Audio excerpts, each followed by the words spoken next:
चलो आगे। So it means India में अब दुनिया में डेवलपमेंट की डेफिनेशन में मल्टी फेसेटेड डेवलपमेंट आएगी, जिसमें हेल्थ भी है, एजुकेशन भी है, एनवायरनमेंट भी होगा, इलेक्ट्रिसिटी भी है, कम्युनिकेशन भी है, डीप सी भी है ना, डीप सी के अंदर उसके बाद डाइवर्सिटी का भी इश्यूज हैं। तो देर आर मल्टीपल थिंग्स जिसको हम लोग मानेंगे कि सारे गोल लेके वर्ल्ड साथ में चल रहा है। हो सकता है कि आज से 200 साल पहले किसी ने ऐसा नहीं सोचा हो कि when the world come together they will target these types, they will set these type of target for the development. So it is very positive thing and world is you can say growing together and सबसे important है जो poverty है वो world के अंदर gradually कम होती जा रही है, इंडिया में भी ग्रेजुअली कम हुई। अगला जो टॉपिक इसके बाद का जो टॉपिक है वो बहुत इंटरेस्टिंग है। इंडिया में ग्रोथ रेट जो है उसको लेके जो अगला टॉपिक है वो डिस्कस करेंगे।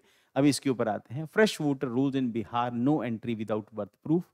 अब Election Commission of India has initiated special intensive revision for the electoral roll in Bihar ahead of assembly elections. Key mandate: voters not listed in 2003, जो 2003 में जो लोग वोटर रजिस्टर नहीं हुए थे, rolls must now submit valid documents to prove their citizenship and eligibility, potentially signaling a broader national overhaul of the voter records.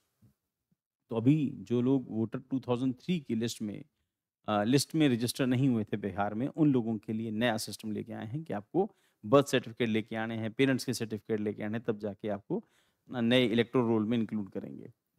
तो electoral rolls, constitutional legal obligation, maintaining a clean, accurate, up to date electoral rolls among the election commission, core responsibilities and mandate, Article 324 of the Constitution, Representation of People Act 1950, Registration of Electoral Rules 1960, and to ensure transparency and voter confidence, revision and carried out through the well-defined legal procedure. One such method of special summary revision, तो SSR, typically undertaken before election, of publish a draft rule, invite corrections and claims.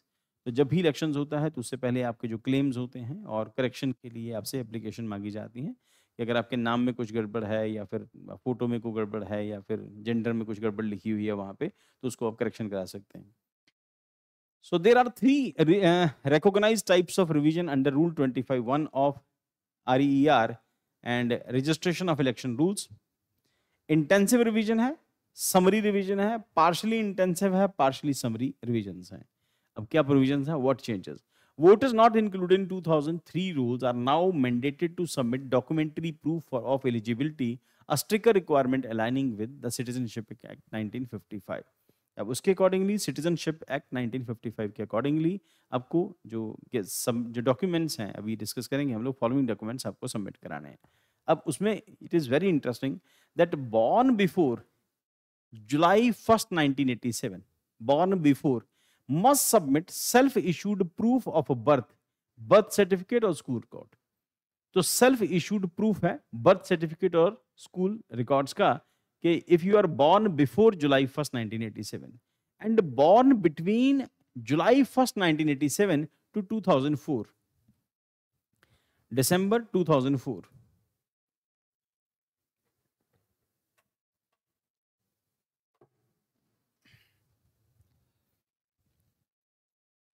Must provide proof for one parents date and birth of place. आपको अपने parents की date of birth, parents date and place of birth, आपको उसका proof submit कराना है।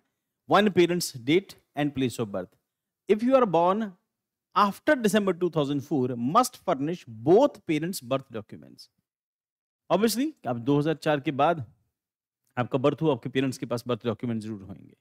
तो legal basis for the fresh revision, the exercise is rooted in section 21 of the representation of people act 1950 which empower the election commission to create a fresh electoral rolls whenever required. Such authority has been exercised 13 times since 1952 with the last instance of 2004. How to process works? Booth level officers will carry out door-to-door survey, distribute pre-filled enumerations forms and collected them among the supporting documents.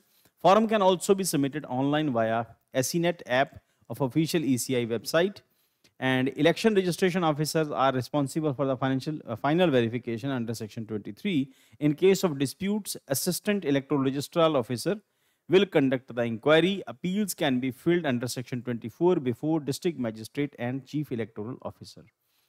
तो that is the process. आपको अपने document submit कराने हैं, door to door collect करेंगे, manually collect करेंगे, और अगर कोई करेक्शन का होगा तो आप उसमें उसकी वेबसाइट पे जाके भी कर सकते हैं और डिस्प्यूट होने पर आप रजिस्टर करा सकते हैं अपनी कंप्लेंट।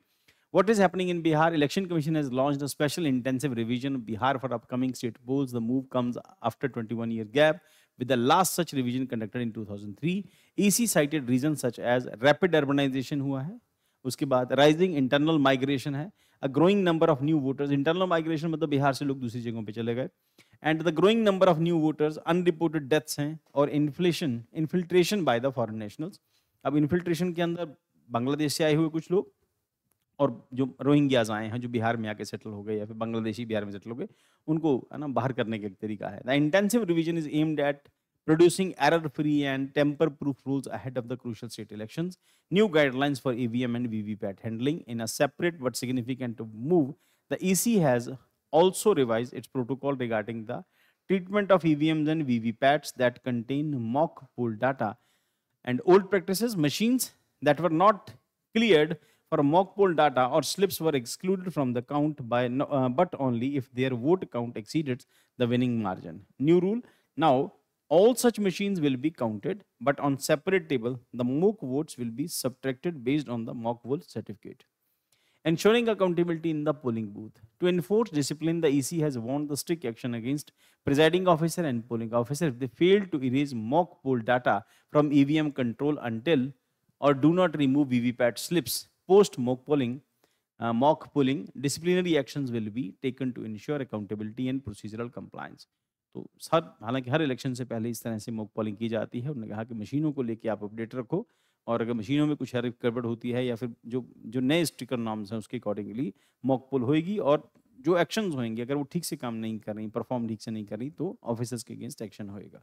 Then उसका conclusion, Election Commission initiative in Bihar reflect a broader push to cleaner, more reliable voter record by tightening documentation requirement, improving operational protocols. EC aims to reinforce the legitimacy of India's electoral mechanism. The process unfold Bihar, it may well serve as template for nationwide voter roll update. ये सब कुछ next उसके